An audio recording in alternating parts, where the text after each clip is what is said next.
రేవంత్ రెడ్డి గారు మేము కొండారెడ్డిపల్లెలో రుణమాఫీ ఎంతమందికి జరిగింది ఎంతమందికి జరగలేదు అని చూపించేందుకు అక్కడ ఏం జరుగుతుంది అనేది చూపించేందుకు మాత్రమే పోయినాం మేము.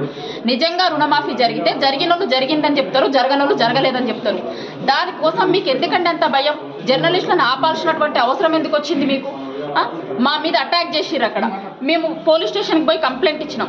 మధ్యలో ఫీడ్ కోసం ఆగి వస్తూ ఉంటే 2 బండ్లు మమ్మల్ని ఫాలో అయినాయి. మధ్యలో వెళ్దండి పోలీస్ స్టేషన్కి వచ్చి ఆగడం జరిగింది. ఇక్కడ పోలీస్ స్టేషన్లో కూడా పోలీస్ స్టేషన్లకి లోపలికి ఎంటర్ అవుతున్నప్పుడు చెయ్యి ఇట్లా నా మీదకి కొట్టడానికి వచ్చిండు.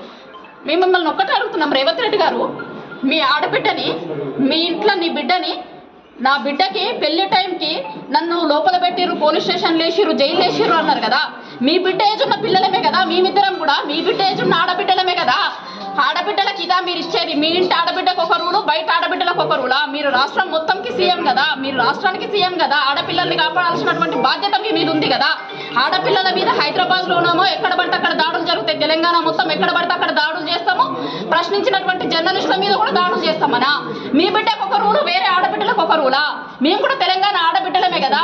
నీ బిడ్డ పెళ్ళిన్న రోజు మా బిడ్డ పెళ్లిని ఉంచుకొని మేము స్టేషన్లో ఉంచి, పోలీస్ స్టేషన్లో ఉంచి మమ్మల్ని అన్నారు కదా. మరి మేము ఆడబిడ్డలం కాదా? మేము పోలీస్ స్టేషన్లో కూర్చోవాలా? ఇవాళ రక్షణ కోసం రోడ్ల మీద బయటికి మేము హైదరాబాద్కి వస్తూ ఉంటే మమ్మల్ని అడ్డగించి మా మీద దాడులు చేస్తే పోలీస్ స్టేషన్లో రక్షణ కోసం తలదాచుకోవాల్సినటువంటి పరిస్థితి.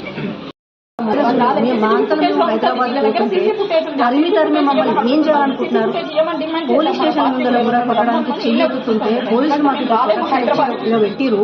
ఎట్లా అసలు మేము హైదరాబాద్కి వచ్చేంత వరకు పోలీస్ స్టేషన్ లో కూడా ఉందో లేదో, అసలు మా ప్రాణాలు ఉంటాయో లేవో కూడా తెలియదు. ఇంత అరాచకం ఏం తప్పు చేస్తాం? దేశంలో ఒకటి ఆడోళ్ళ మీద చేయలేము, మా పాటికి మేము నిలబడితే వచ్చేసి తరుముకుంటాం మమ్మల్ని వచ్చి. ఏంది ఎందుకు ఇంత అరాచకం? ఎందుకు ఇట్లనే ఉంటుంది? ఏం చేయాలనుకుంటున్నారు మీరు? అంటే సంపిక అయిపోతారా? సంపాలనుకుంటున్నారో చెప్పండి, బాధ్యత చెప్పండి. తోలింది కదా, 100 మందిని పోలీస్ స్టేషన్ మీద తోలిరు కదా.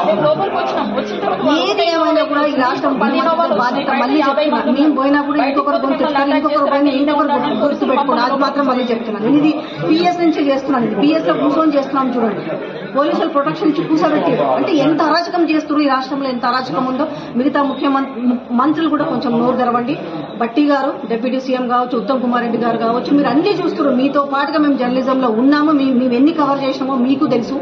గాంధీ భవన్ లో ఒక్కసారి దయించి మీరు ఏం జరుగుతుందో రాష్ట్రంలో ఒక్కసారి చూడండి.